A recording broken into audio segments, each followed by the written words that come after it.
otak itu sampai berjajaran hancur. Jadi keras sekali Quran pakai istilah. Jadi barang hak kalau berhadapan dengan batil, kehancurannya barang batil itu se ekstrim hancurnya otak yang berserakan.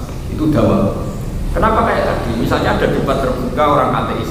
Terus saya pernah didatangi seorang ateis. Dia dokternya dokter ateis. Tanya saya, Bapak saya itu nggak bisa nyembah Tuhan sebelum Anda bisa menjelaskan konsep Tuhan. Saya tanya gini, Anda serius pakai teori akal? Iya serius. Terus saya tanya, alam raya ini menurut Anda wujud ya? Ya wujud, nyata. Kira-kira sesuatu yang wujud itu bisa nggak disebabkan oleh sesuatu yang tidak wujud? Mulai mikir. Tapi kita kadang kelirunya adalah menerangkan Allah itu sebagai Allah. Lalu kita agak salah dalam memulai ilmu logika, ilmu mantek. Di Quran, ini hanya apa Quran berapa? Coba yang apa Quran aja, meskipun belum banyak. Belum apa Quran ya kadang saingannya yang banyak. Bapak ada yang hal itu, setengah-setengah. Malu. Begini ya, kalau menerangkan mantek itu jangan pakai dengan tanda kutip, jangan pakai alamiahnya, tapi pakai wasfiyah. Nanti tak ajarin ilmu mantek. Dan itu ilmu kesukaan Ghazali. Begini misalnya, kalau kita belajar mantek untuk menerangkan Tuhan itu dimulai dari mana? Al-alam mutaghayyir, wa kullu mutaghayyir setelah budam muhdits. Itu nggak nyebut kata Allah. Sama dengan Quran. Quran itu ketika berargumentasi tauhid itu nama Allah nggak disebut dulu. Ketika Rasulullah di Medina dan punya tawanan perang Badar, Asra Badrin, itu ada orang paling cerdas di Mekah, namanya Jubair bin Mut'im. Itu pakar mantek. Dia orang kaya, tidak pernah ikut perang karena dia orang terpelajar. Ketika perang Badar dengan umat Islam, dia ke Medina itu mau bernegosiasi dengan Nabi Muhammad untuk pelepasan apa? Asra Badrin, tawanan apa? Pas dia di situ, nginep ya, kalau dulu ya nginep, dulu tidak ada hotel sehingga nginepnya di dekat masjid. Itu Rasulullah adalah pas baca surat Waddur wa kita bimasduru firaqim mansur wal ghaidil ma'mur satu sampai pada ayat am khuliqu min ghairi syai'in am humul khaliqun. Apakah mereka diciptakan tanpa sebab atau mereka sendiri merasa pencipta langit dan bumi? Am khalaqus samawati wal ardh. Ketika mereka saya tanya apakah mereka menciptakan langit bumi, ya tetap bala yakin mereka juga gak yakin. Itu diulang-ulang di surat itu. Apa yang dalam khaza'in rabbika amrun saytirun allahum sullamu yastabiquna fi falyati mustabiqun bisultan. Itulah sampai Jubair bin Mut'im itu saking gak kuatnya itu datang ke Rasulullah, ya Muhammad, ayat ini tidak menyisakan akalku sama sekali. Sekarang saya ikrar mau iman. Karena tadi logika, kalau Allah tidak Tuhan, silakan Anda mengaku sebagai Tuhan, tapi syaratnya Anda harus membuktikan bisa menciptakan langit dan bumi. Atau kalau nggak ada Tuhan, ayo goblok bareng bahwa alam raya ini tanpa pencipta. Amkuliku min ghairi syai'in. Min ghairi khaliqin mana nih Pak? Tujuh. Wah, yo mau lemat goblok nanti ngono maksudnya. Ya sudah pilihannya dua, nggak ada Tuhan, berarti alam raya ini tanpa sebab. Atau ada Tuhan yang tidak Allah, ya kamu saja yang Tuhan, yaitu yang menciptakan langit. Kamu juga nggak ngaku itu, memang nyatanya Anda tidak mencipta langit.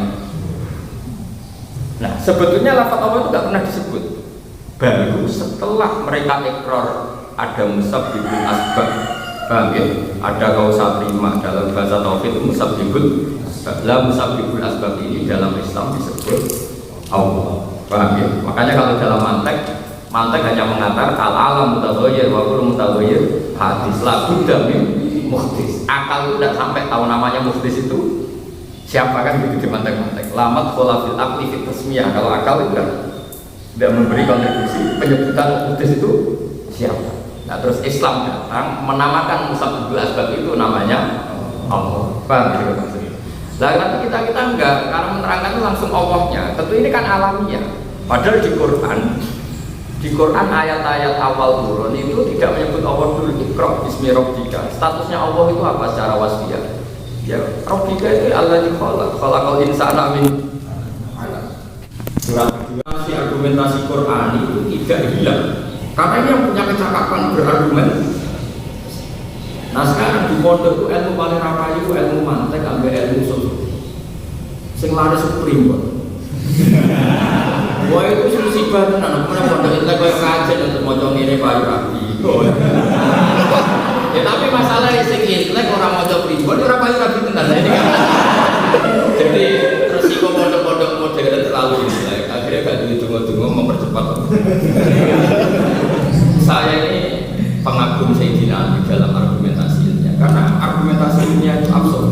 Apalagi saya ditetir Allah apal Quran itu orang mesti tambah cerdas. Loh sebetulnya kalau Quran itu nantang mereka itu fair. Misalnya begini, Qul ara'aytum ma tad'una min dunillah aruni bada khalaqakum minal ardi am lakum syirkun fis samawati. Enggak apa-apa, lata uzza Tuhan enggak apa-apa kata Allah. Enggak apa-apa kamu katakan Tuhan lata uzza bal silakan kamu katakan Tuhan. Tapi kata Allah aruni ma khalaqakum minal ardi am lakum syirkun fis samawati. Tapi kalian harus membuktikan bahwa Lata, Uzza, Bal, Isa, Yesus semua harus terlibat menciptakan langit bumi. Karena syarat Tuhan itu harus menciptakan langit bumi. Ya mereka kan bilang ya tidak bisa. Mereka bilang Yesus lahir di bumi. Berarti di mana Tuhannya sama buminya? Kalau enak, dan ikut menciptakan lahir langsung wah saya Tuhannya. Kan ya aneh. Jadi Tuhan itu fair. Aruni ma khalaqakum minal ardi ditunjukkan. Mereka bisa bikin apa di langit? Sudahlah kalau bikin langit semua mungkin mereka ada bisa. Urun saja urun. Allahum syirkun fis samawati.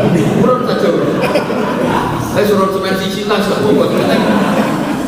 Bukan. Tapi ayat kayak ini kadang di pondok tidak populer. Semua populer wali amal itu. Surat Fatir mari lurus. Jadi Quran kayak jimat gitu. Ya tapi tadi sing ra percaya jimat di Quran ora payu rapi. Nah sing percaya intelek itu ya seperti itu nasibnya. Loh saya ini orang sana gitu, orang yang mencintai saya itu macam-macam. Ada orang mencintai saya itu karena dianggap dengannya mati, senangnya itu. Ada yang mencintai saya karena saya dianggap mati tafsir, senangnya ya kalau tafsir macam-macam. Tapi saya spesialisasi saya sebetulnya itu lebih ke karena saya mengaji di bangun lama terus sampai sekarang ngajar mahali. Saya itu setengah hafal gitu. Tapi karena tadi dulu bahasa itu misalnya sama bahasa saya itu dulu kaliannya gitu. Karena fikih itu juga harga mati. Jadi di usul fikih itu kan ilmu logika yang luar biasa. Dan itu tidak akan menjadikan kita liberal atau sekuler asal ada khosyah, ada takwanya. Kalau yang jadi liberal sekuler sengaja atau takwa. Dan menurut saya juga aslinya agak ahli usul fikih. Cuma karena di kampus, di daerah yang nggak ada orang pinter, dia dikira ahli usul fikih. Tapi adegan di depan saya pasti ada ahli usul fikih. Masih mau nyatanya nggak berani kok mereka itu kalau ketemu ahlinya betul ya ada. Ya mereka ngajar di kampus, anak SMA, anak-anak apa yang biasa belajar sekrom tentang Islam kan. Ya mesti pinter sendiri kok, seorang lagi ya. Jadi menurut saya apa yang dikatakan Sayyidina Ali itu satu solusi. Apapun kacaunya dunia, kalau kita punya hujah, itu kita sebagai muslim tetap punya eksistensi. Ya kayak apa? Misalnya, contoh gampang Uni Soviet, ini kisahnya. Uni Soviet itu banyak umatnya yang muslim, dan itu juga ketika dikooptasi oleh paham ateisme, paham komunisme, itu orang-orang Islam di sana itu sampai punya basement, terus mereka mengajarkan anaknya tentang tauhid yang seperti saya ajarkan tadi, asal usul Tuhan itu gimana, cara memahami Tuhan itu gimana. Kemudian akhirnya kita menemukan Tuhan itu memang aslul usul, bukan asal usul tapi apa? Aslul usul. Apa yang terjadi? 100 tahun setelah ada glasnost dan perestroika itu tumbuh di Uni Soviet. Uni Soviet hancur berantakan. Apa yang terjadi? Anak-anak ini sudah munsobihun, sudah sibghota waman ahsan minallahi. Itu Uni Soviet merdeka, Ceknya yang menjadi negara Islam, Uzbekistan negara Islam, Kazakhstan jadi negara Islam.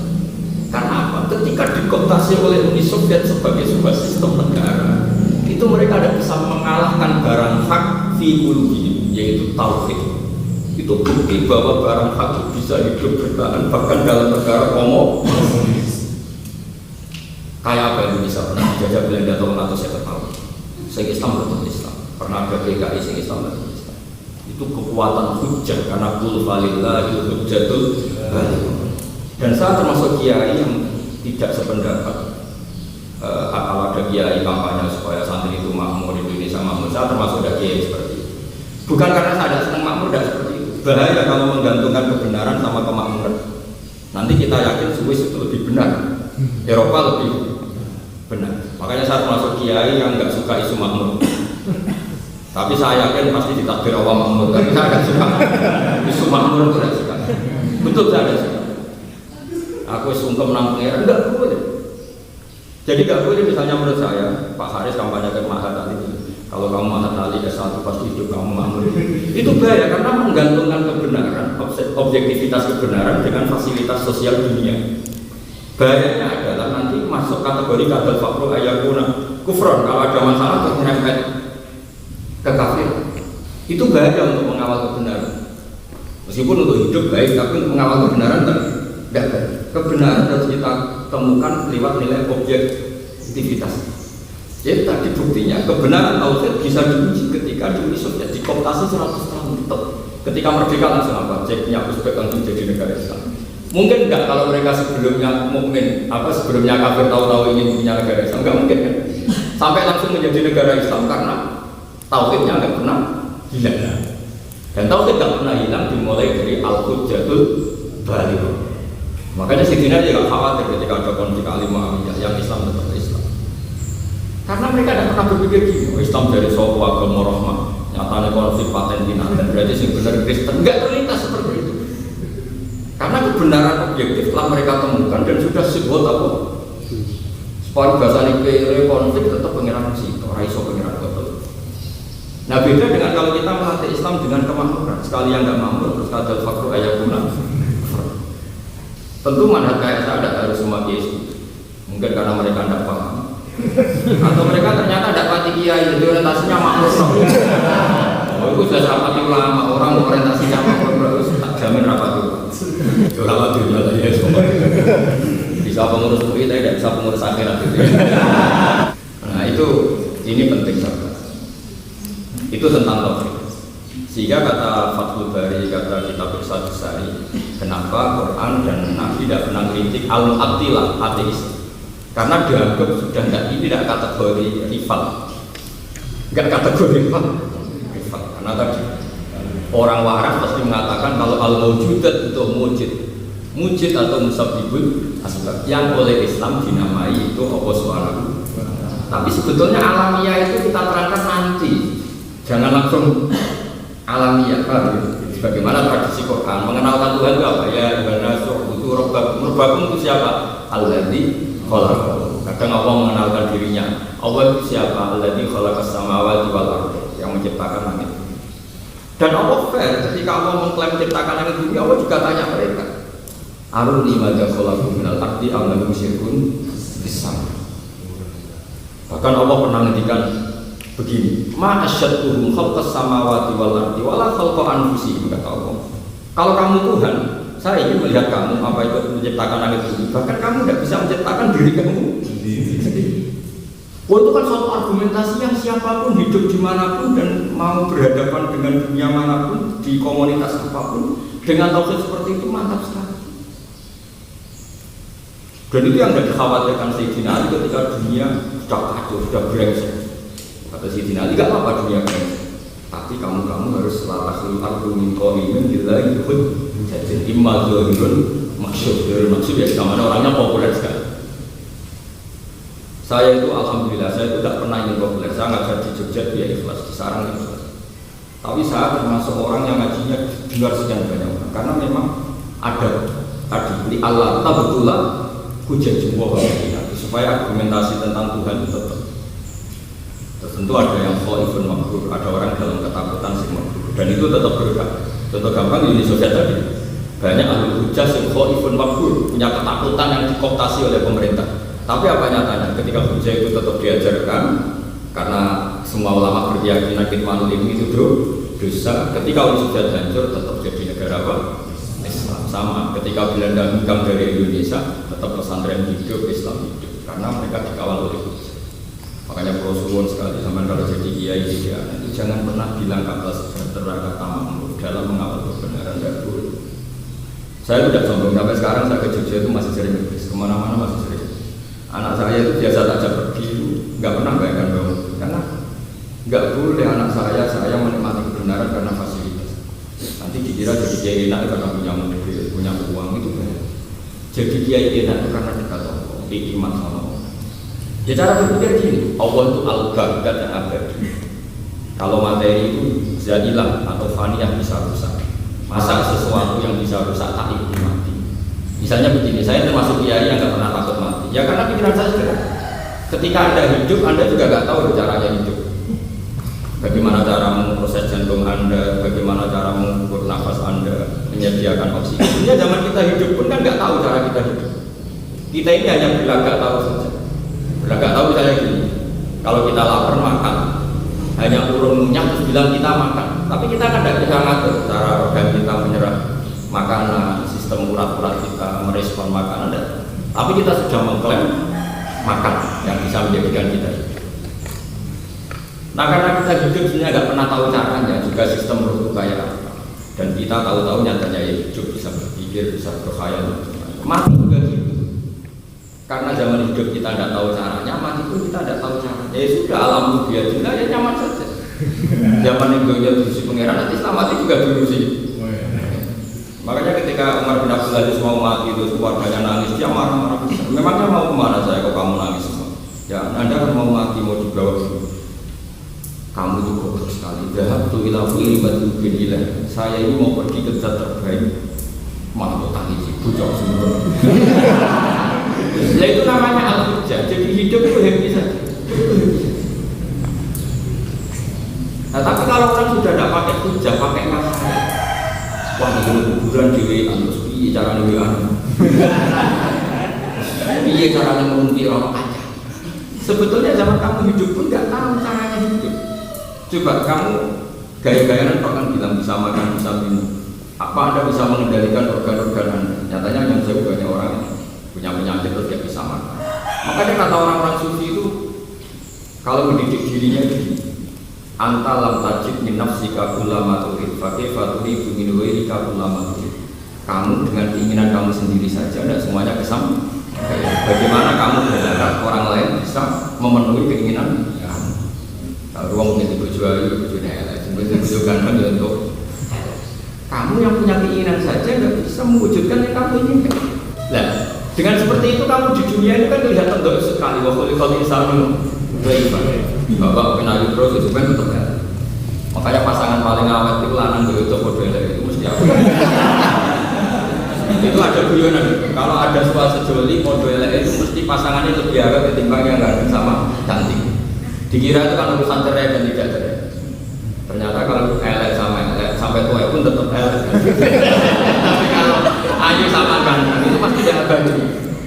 Nanti kan lama-lama giginya dua gitu. Makanya bedanya gitu. Pasangan yang cantik sama ganteng itu tidak abadi. Tapi kalau elek saya sama elek sampai nanti kan tidak. Ganteng kan sebenarnya tetap. Nah ini yang kedua masalah sosial. Ya tadi masalah tauhid. Sekarang masalah sosial. Ulama itu menyangkut sosial itu juga selalu mendidik tidak bisa terbantah meskipun urusan sosial. Padahal sosial itu kan logikanya bisa berubah. Tapi kalau yang mendidik ulama itu tidak bisa berubah. Karena memang dengan kekuatan al-hujjah, kekuatan apa? Al-hujjah. Contoh begini ya. Suatu saat Nabi itu pernah ngendikan gini, al-qatil wal maqtul finnar. Pembunuh dan yang dibunuh itu sama-sama di neraka. Ya tentu dalam konteks yang tidak perang filhaq.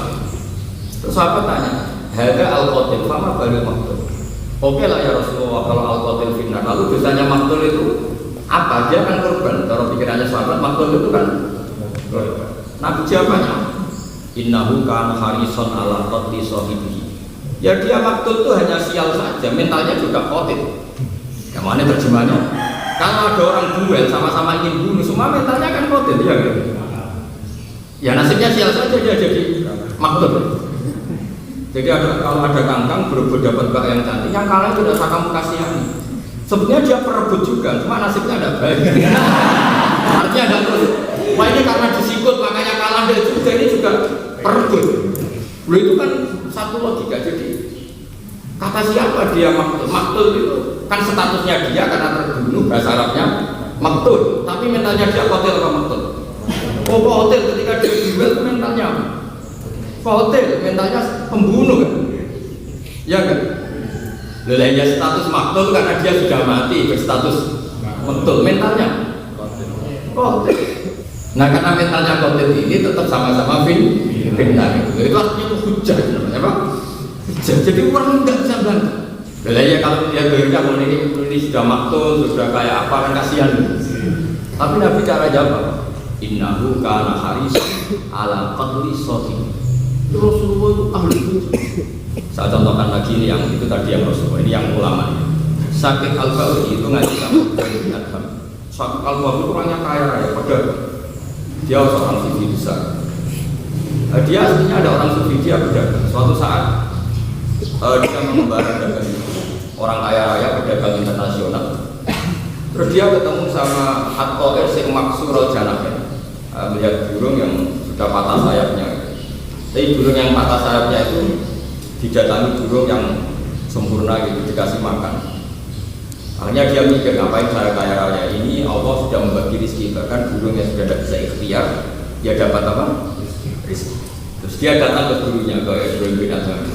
Ya saya mau jadi pedagang saja. Selama ini dia donatur pondok itu, pondoknya Ibrahim bin Adham. Dia donaturnya, dia setelah datang. Kenapa? Saya tadi menyaksikan kejadian gini-gini. Burung yang sudah patah sayapnya ternyata dapat makan, dikasih makan yang waras. Sama gurunya diguyu-guyu. Kamu mungkin sudah ada kerja lagi, ingin dapat jatah dari orang lain. Iya, sama. Jadi bosan juga. Dan bosan juga itu ngelareninnya gampang. Tengangan ngelareni bosan larat. Bosan juga itu gampang. Hartanya diwakafkan selesai. Tapi kalau bosan larat, itu angin pensiunnya.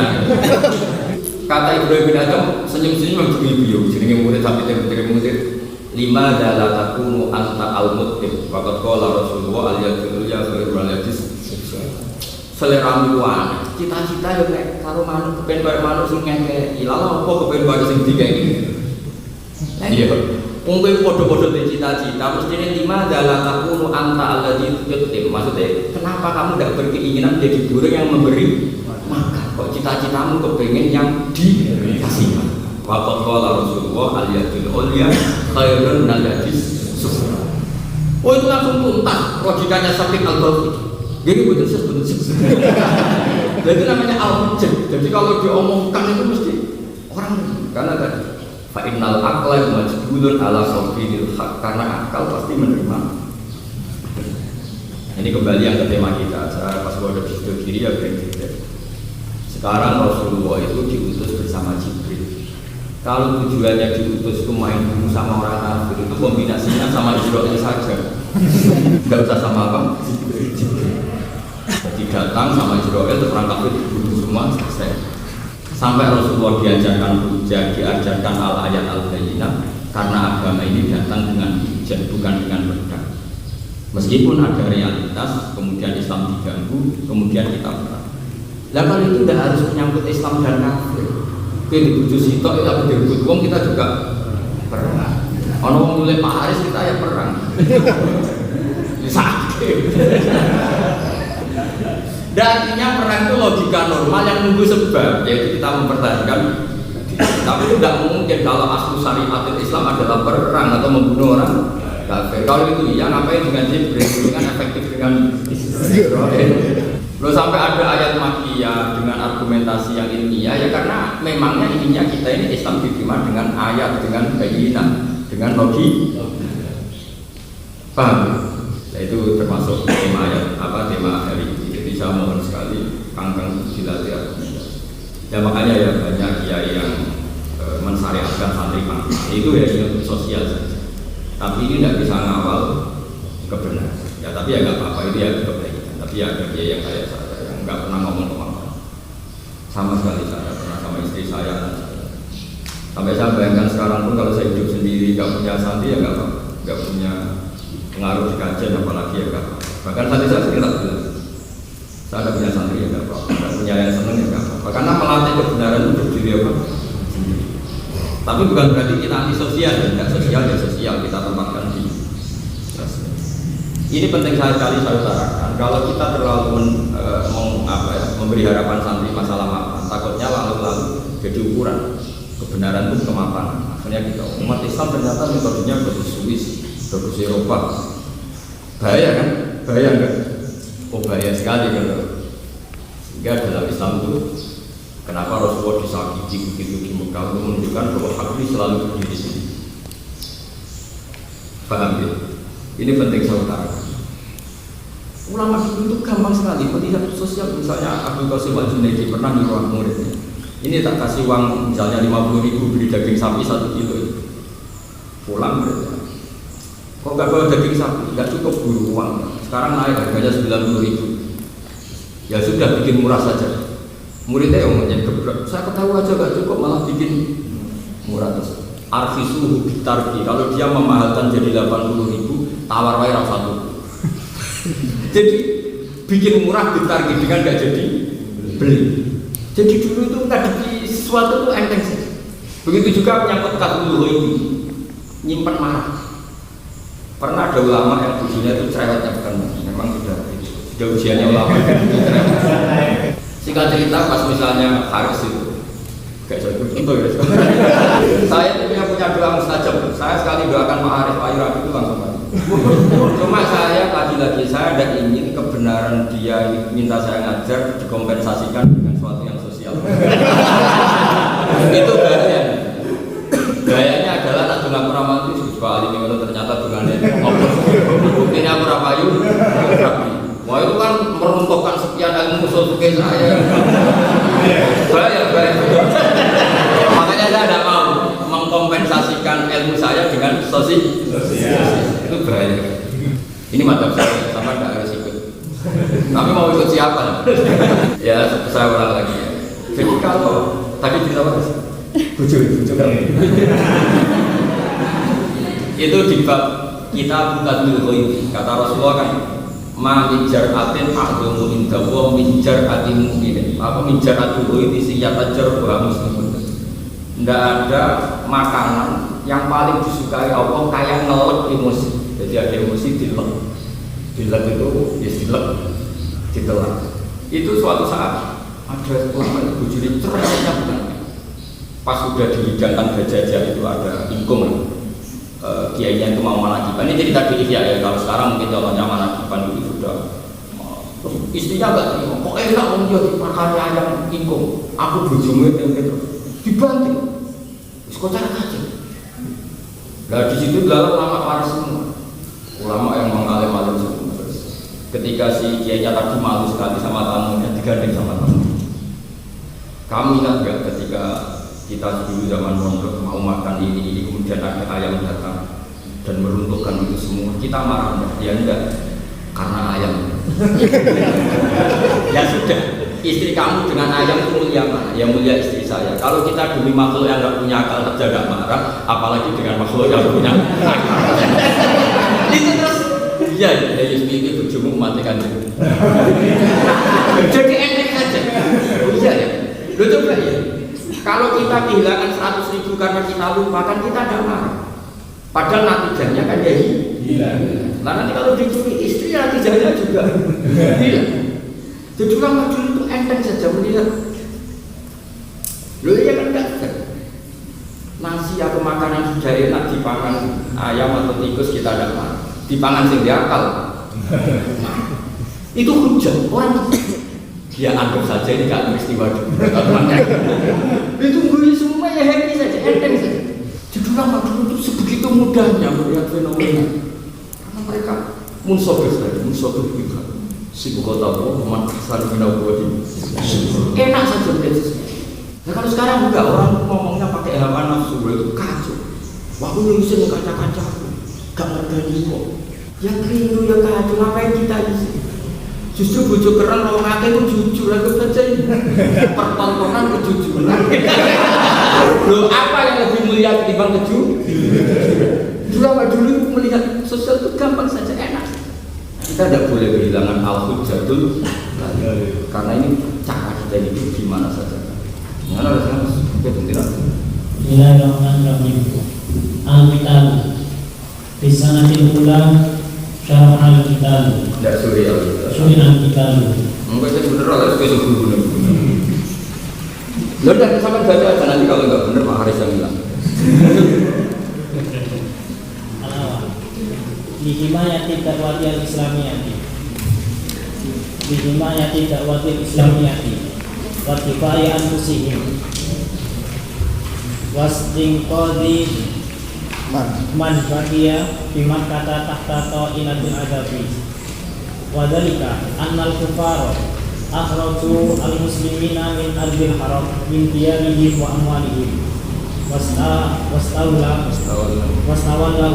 alaiha wa ala auladihim ila an-qala wa zatu fahajun al-muslimina wa Rasulullah sallallahu alaihi wasallam fi aqbatil najmi liyahiju jami'an liyuhayiju jami'al arabi biddahu wa mana'u intishara mabadi'il islami mani'ina lahum min hurriyatil qawli wa hurriyatil fikri wa hadha aqsa ma yatasawwar minal zulmi wat tadyiqi wa ahqqu ma yuqatalu alaihi wala yakun anta fi sa'ili kahadha illa ajizun la fiqatalah binasi wala bi rabbihi alladhi ma'ada binasril majrumi ila anqal wa kullu hadhil ayat nuzilat fil Madinah wa bihadza ta'lamuna yaqinan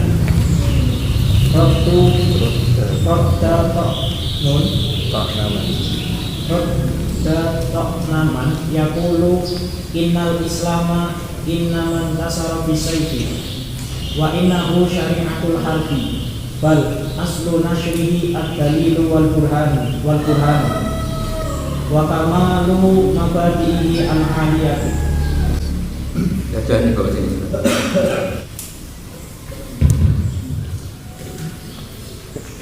Jadi gitu ya. Jadi argumentasi perang itu juga gampang saja kalau ulama menerangkan itu. Jadi pertama Islam datang dengan hujah, dengan logika, kemudian Islam itu diserang. Andai kan kita punya istri cantik, punya harta yang berharga, mau diserang orang, kita kan wajib membela apa? Diri. Dan ya seperti itu. Dan yang tidak berani itu hanya orang yang pecundang sekali, kata saya Muhammad. Jadi normal saja, logika itu normal saja. Makanya kalau kondisi normal ya kita berargumentasi secara ilmiah. Dan itu yang di ayat-ayat Makkiyah. Makanya saya mohon Pak Haris dengan anak-anak belajar ayat Makkiyah yang argumentatif.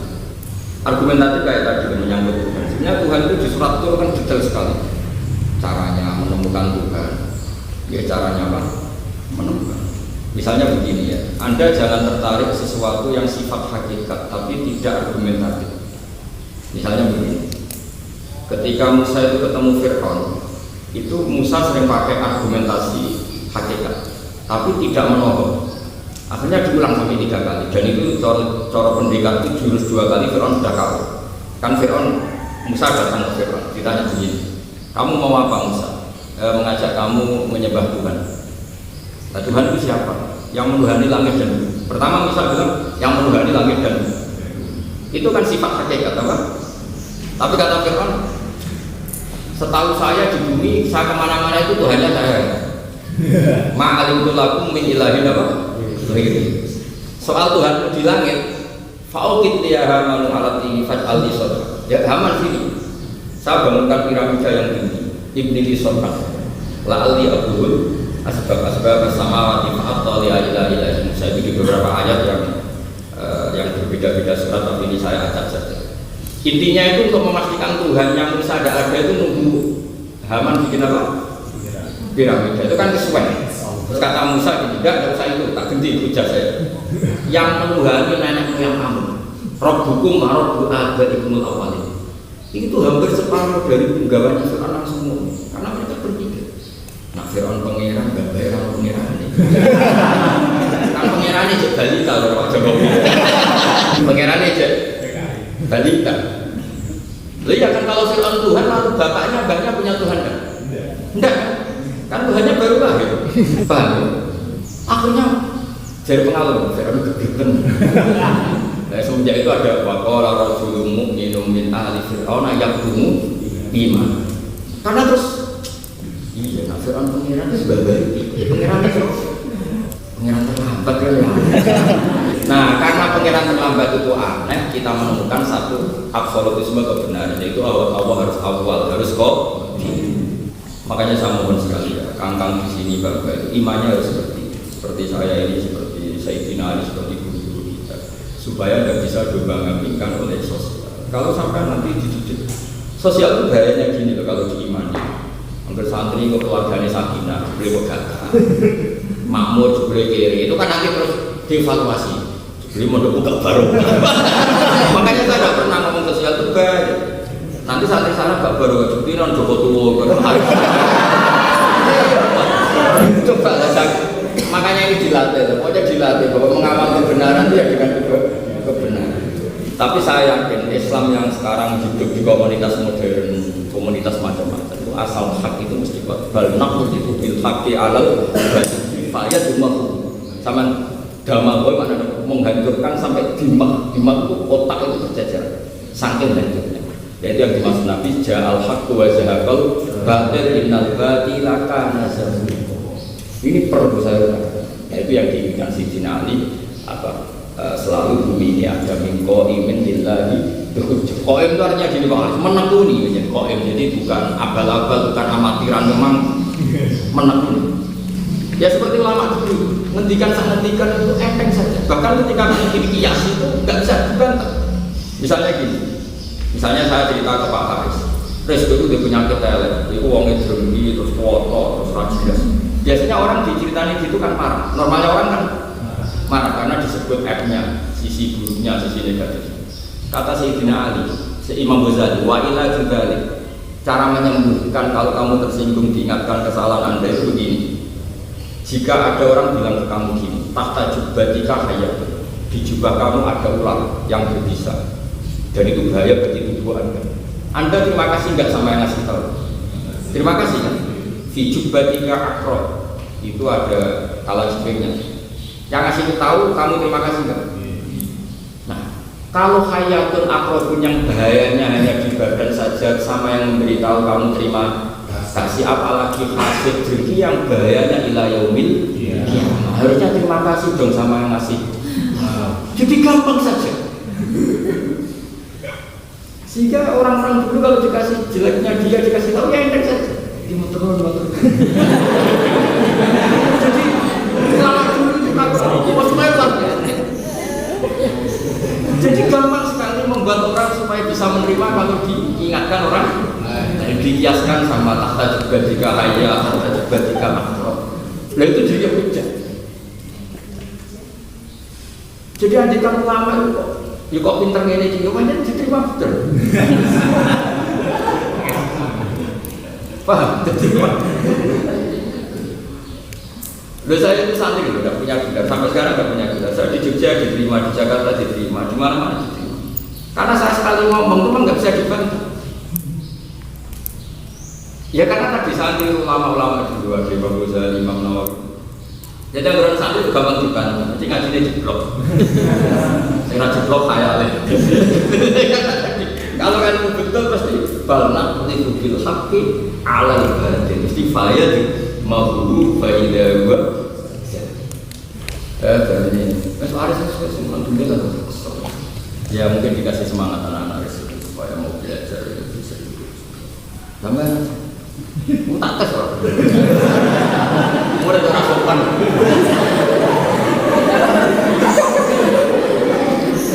Ya dulu itu gitu, kalau ada mufti yang senior itu yang amati disuruh fatwa di depannya sampai tes. Nanti kalau gak lulus tak PHK.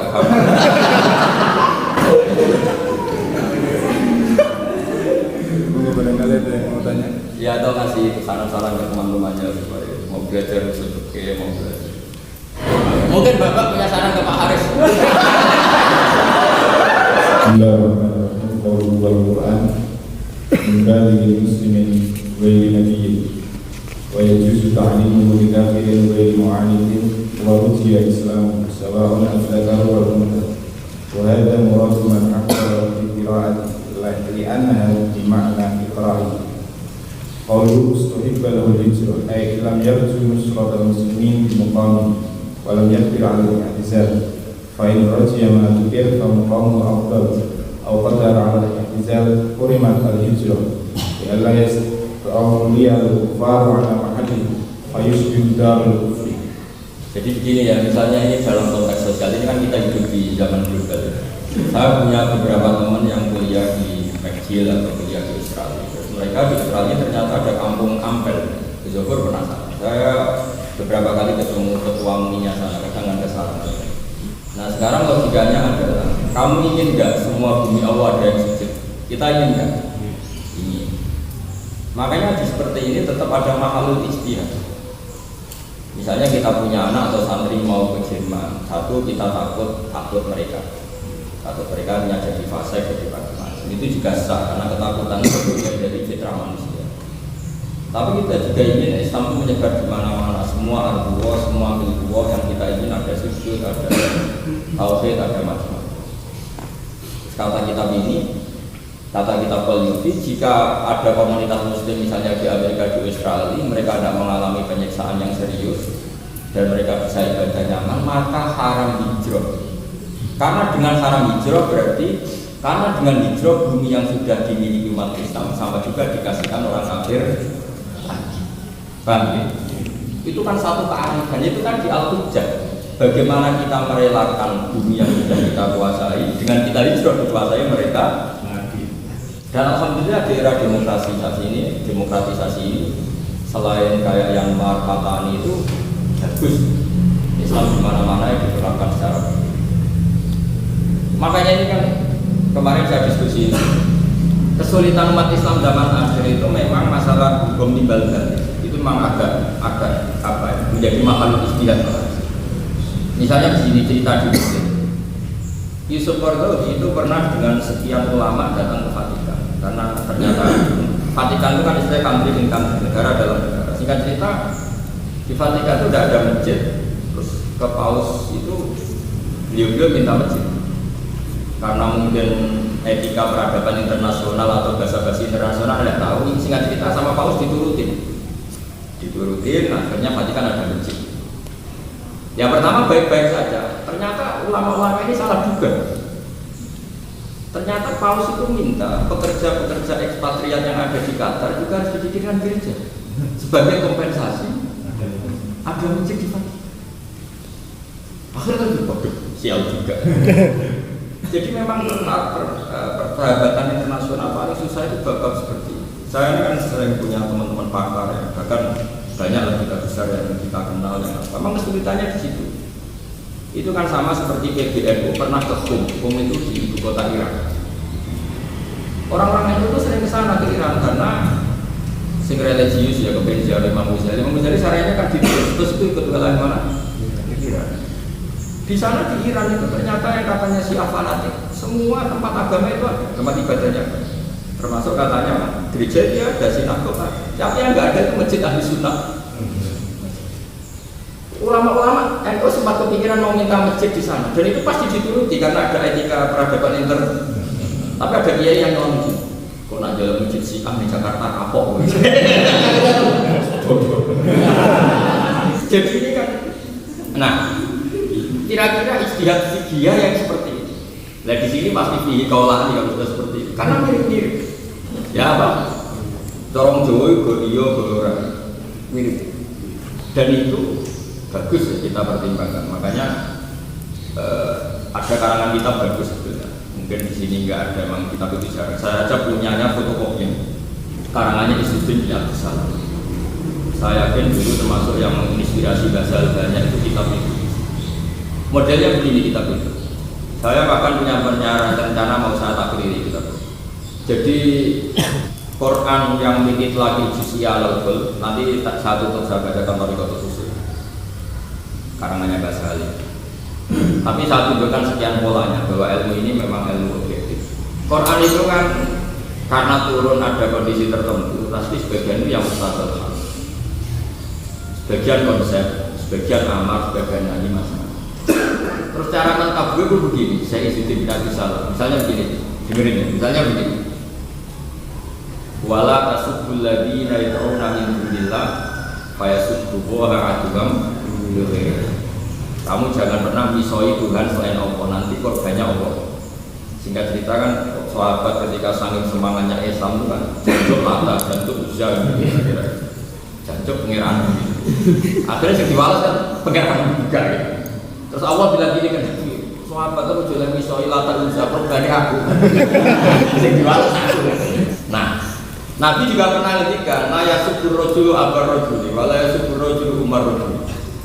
Jogeman misoi bapakmu dong ya kira-kira. Kata sahabat, "Ya Rasulullah yang bener rasa, masa orang misoi bapaknya sendiri gitu." Nabi jawabnya yang saja, "Ya subuh abar rajuli, fa ya subuh abar." Kowe misoi bapakmu kok sing diwales bapakmu kan. Artinya terus Izzuddin bin Abdussalam bikin bab ini. Babun anatasabbu bilal haram.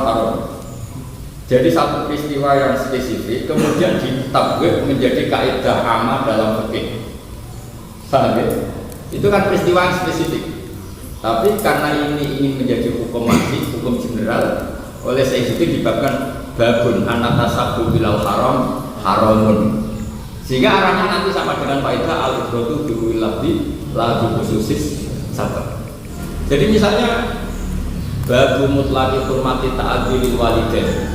Babu hormati apa? Karena terus dari dia fala taqul lahum uffin. Ya jadi apa ya? Bab haramnya menyakiti orang tua dengan jenis apapun, jenis terberat maupun teringan. Qala ta'ala fala taqul lahum uffin. Jadi enteng saja. Dan itu cara ulama. Sehingga nanti dengerin ya. Sehingga nanti ketika misalnya kayak kitabnya Syekh Zakaria Al-Ansari yang Fisari Ghazali itu usul jadi thariqatul usul. Itu nanti kalau Quran itu kemungkinannya kan dzikrul juz'i wa iradatul kull. Bukan juz'in yang membatasi.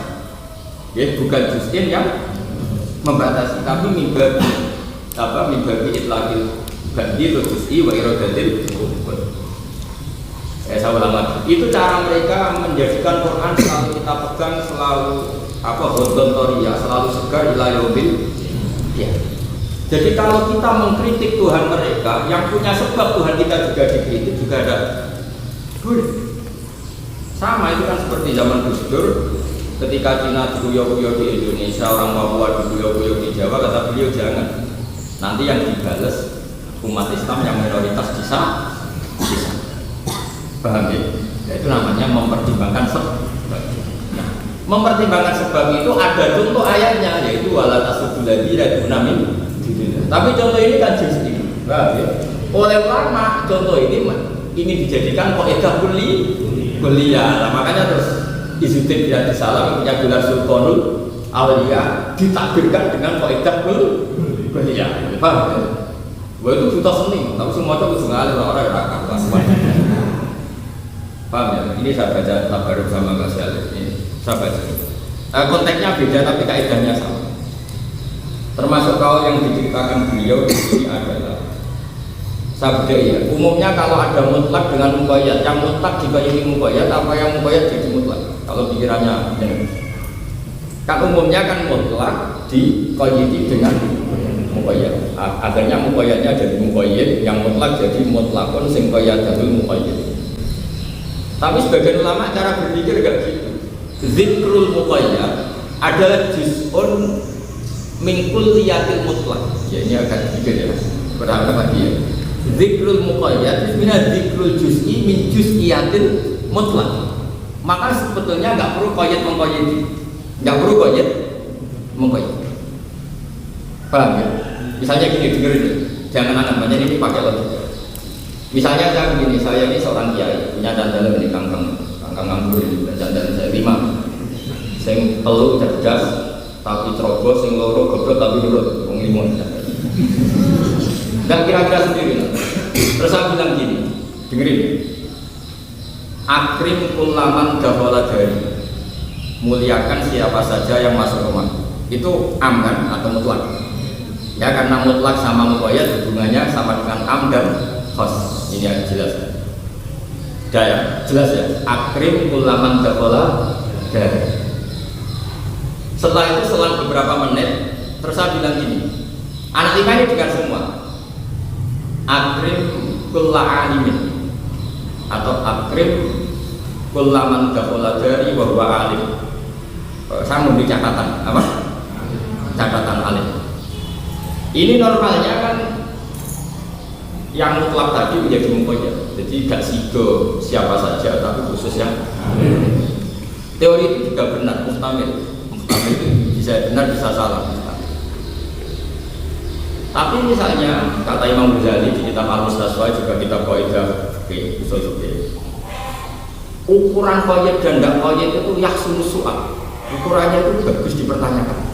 Misalnya begini, kalau saya ini termasuk orang yang ma'rufun bisa terkenal dermawan, juga ma'rufun misalnya kalau bahasa Indonesia saya egaliter, siapa saja saya happy, siapa saja saya hormat, ya. Kalau saya punya reputasi siapa saja saya hormati, termasuk nyuwun saya orang fasik, orang nggak jelas, maka menyebut kalimat kedua tadi, akrim kullaman dakhala dari wawa alim, adalah dzikrul juz'i min dzalikal mutlaq. Jadi hormati siapa saja yang masuk ke rumah saya, yang diantara juz'inya adalah orang alim. Jadi kata orang alim malah gak jadi catatan, tapi dzikrul juz'i badal kulli. Paham ya? Paham ya? Paham ya? Yaitu di kitabnya Ghazali diredaksikan wakila yuhmalul muqayyad ala mutlaq bi ayyul ghalqaitu li anna dzikral muqayyadi dzikrun li juz'iyyin minal mutlaq fala yuqayyidu. Jadi ada pikiran, dan saya setuju pikiran itu. Tapi kata Imam Ghazali kan ada khilaf dua. Kata Imam Ghazali ya gampang saja khilaf itu. Lihat Korena. Lihat Korena misalnya begini. Wadah birokrat yang brengsek. Senengane mulya ana kiai sing gedhe tok mergo dene butuh suarane. Saya nak kiai ra jelas gak dimulyani.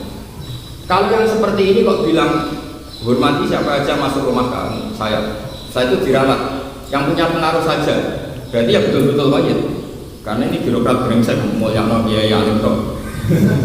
Tapi misalnya ada orang yang terkenal dermawan, birokrat yang terkenal egaliter, yang apa, mungkin kan sama siapa saja kan dihormati.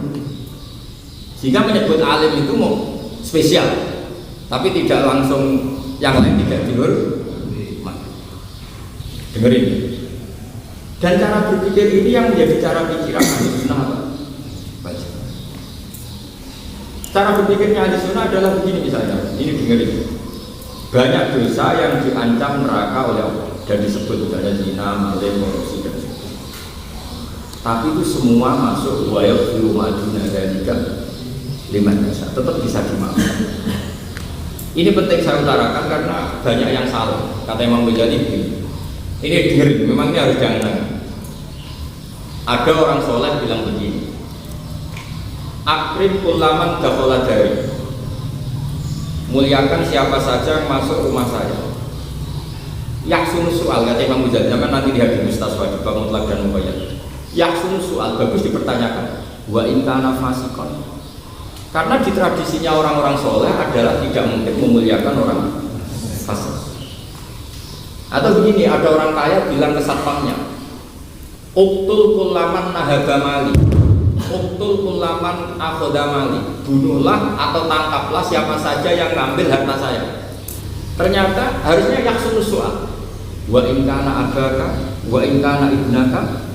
Karena ya potensi itu, karena kata Imam Ghazali, fama min amin illa wa huwa yukhassus, fama min amin illa wa huwa makhsus. Enggak ada lafaz am kecuali potensi maksus ditaksis. Misalnya begini, saya bikin peraturan sama Mbak Badal, siapa saja yang makan sebelum saya tangkap. Ternyata si makan punya ini. Padahal punya ini kan masuk kata siapa saja. Itu banyak sebenarnya yang salah gara-gara gitu. Pokoknya ngambil mobil itu pamit aku. Barang bunyi ini ngambil mobil tak pamit Pak Yai. Pokoknya punya ini juga pegatan kamu. Hanya kata-kata siapa saja. Maka ukurannya adalah yahsunus soal. Kira-kira itu yang potensi mustasna itu harus yahsunus soal, bagus dipertanyakan. Jadi misalnya tangkaplah siapa saja yang mengambil hartaku. Kamu harus tanya, meskipun itu anak Anda, meskipun itu istri. Karena ini potensi yang jadi mustas. Paham ya? Nah berarti ya begitu, mutlak sama muqayyad di Quran itu otomatis seperti itu. Misalnya al-insan makhluk khata' wa nisyan, atau kullu bani adam khata'un. Kamu kan nggak kebayang memasukkan para nabi. Kebayang nggak? Enggak kan? Karena ini orang-orang spesial apa? Orang-orang spesial. Begitu juga misalnya gini. Misalnya pengurus pondok. Pokoknya pengurus santri kita diboyong. Pokoknya anak ini yang kategori ini santri diboyong bisa di pondok juga boyong. Nah, kira-kira seperti itu. Sehingga ulama dengan enteng saja mentaksis. Makanya nggak ada di sini termasuk ada kan faqtulul musyrikin haitsu wajadtumuhum wa qutuhum. Itu tentu tidak semua orang musyrik. Karena pasti ada yang suruh soal musyrik yang mana? Apa musyrik? Karena nyatanya ada musyrik yang seorang nabi harus mendakwai, ada musyrik yang seorang nabi harus mendakwai, membina. Tentu ya ada musyrik yang boleh dibunuh karena harbi. Berarti lafaz am ini pasti ada mukhasis. Ukurannya apa? Kata Imam Ghazali yahsunu su'al apa? Yahsunu su'al. Ya pantas dipertanyakan.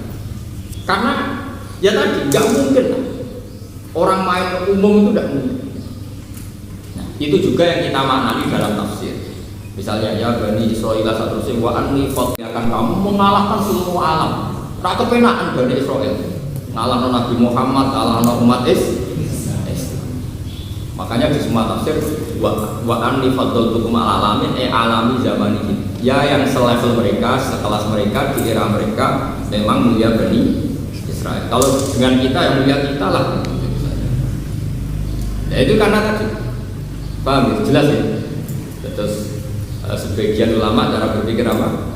Kalau ada zikrul muqayyad badal mutlak itu zikrun di juz'i tilkal mutlak atau dari kalau mutlak, maka muqayyad ini tidak menjadi muqayyad mutlak. Jadi gamane aku ngene iki. Contohnya santri ini bahasa hal kabeh kok ngajar. Terus aku mending ngene. Sing ikut terus Mahatali sing apa. Itu kan imma itu takyid, memang saya hanya siap ngajar Mahatali. Wa imma itu menyebut sebagian santri bahasa hal bernama Mahatali. Jadi itu kan potensinya kan potensi takyid atau potensi dzikru juz'iyyin badal kulli atau badal mutlak. Nah disitulah yang sering ulama bilang kenapa ada mutlak yang muqayyad, ada yang ulama mengisbatkan mutlak bagian ala itlaqi meskipun ada lafaz hadis. Pertanyaannya secara usul fikih begini, kenapa bisa begitu? Karena menyebut yang spesifik muqayyad itu bisa saja li hadisati su'alin au hadisati waqi'atin. Misalnya begini, Rasulullah itu di dalam, ini contoh yang diusul yang di kitabnya Basal juga, Rasulullah itu di dalam. Ada orang itu punyanya kambing tapi tidak punya sapi. Ya tentu tanyanya ke Rasulullah, ya Rasulullah hal fil ghanami zakatun, apakah kambing itu wajib zakat? Kira-kira Nabi jawabnya kan mengulang lagi, fil ghanami zakatun, ya kambing wajib zakat. Itu la yunafi wujuba zakatil baqar wa la yunafi wujuba zakatil ibil. Mergo Nabi menyebut ghanam di hadisati soal. Ora kok muni ngene. Padahal Nabi tadi dawuh misalnya fil an'am zakatun, an'am wajib zakat. Setelah mutaakhir Nabi jawab fil ghanami zakatun. Kira oleh pengaran kita. Wa hadzal hadis yang satu hadisah sampai. Yo kira ulama tapi harga ulama. Lha iki zikrul juz'i atau zikrul takyid badal mutlaq mudzikru fardin min afrodihi, tapi bukan menjadi tak. Begitu mungkin baca di insya Allah tentang habis tentang KSK terus. Jadi belum ada ulama satu, tapi jadi Pak Aris yang sarang ada acara. Ini kan politikus Pak Aris. Sebetulnya tidak yang mendesak urusan dia. Kita tahu urusannya dia apa. Al-aham fal-aham. Ya Pak. Bismillahirrahmanirrahim.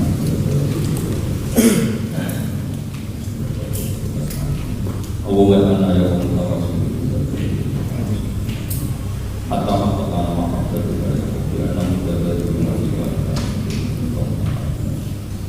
Allahumma ya Allah. Bisi mana berkat doa Islam. Baca Allah ya Allah dan dia. Allah menerima doa.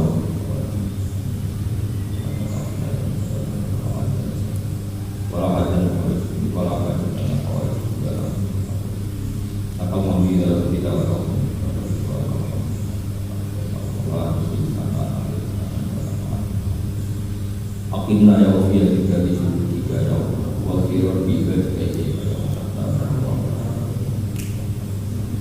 Ursuta kawal ini kawafir di ibadah ini Hatta nakal di amika ya wafir Makana adil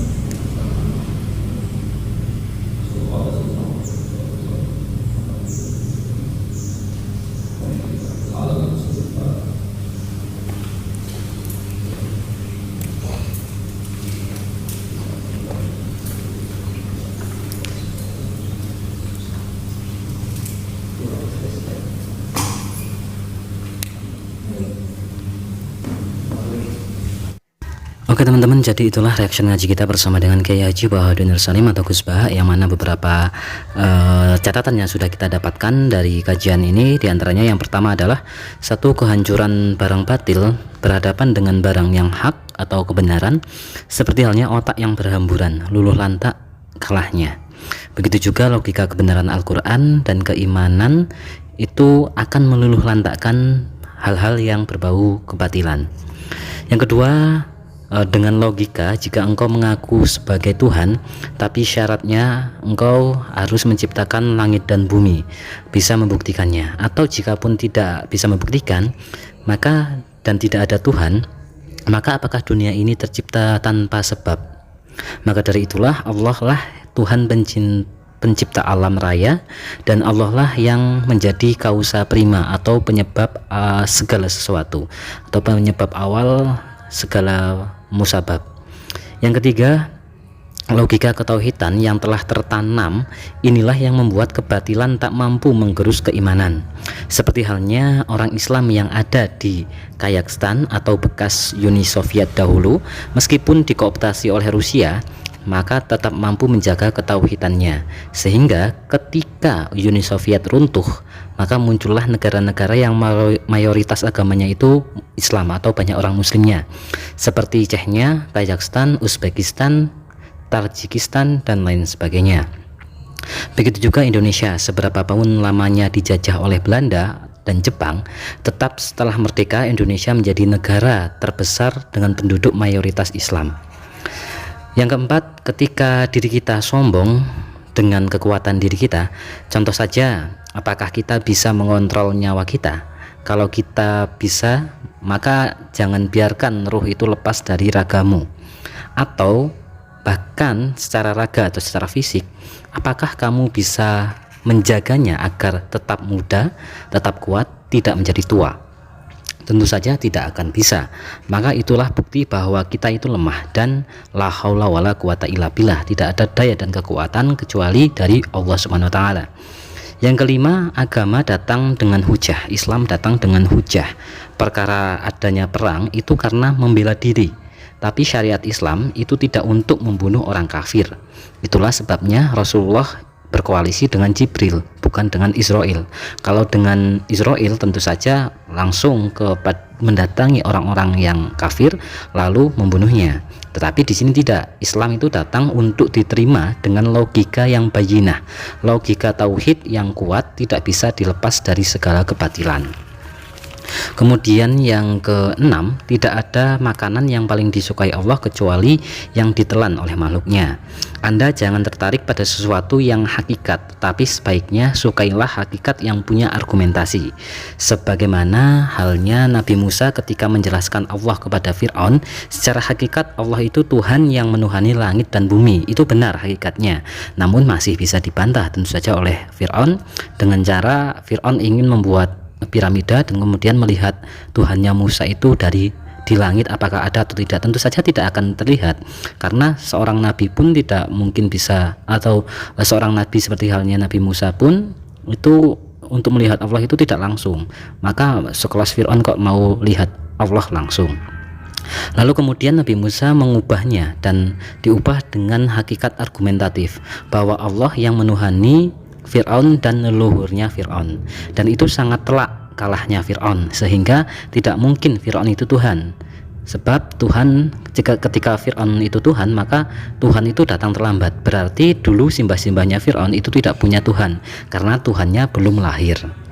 Itu jelas meluluh lantakkan logika bahwa Fir'aun itu sebagai Tuhan, dan tentu saja Allah lah Tuhan yang paling sejati. Kemudian yang ketujuh, kesulitan Islam di zaman akhir salah satunya adalah terkait dengan hukum sosial timbal balik.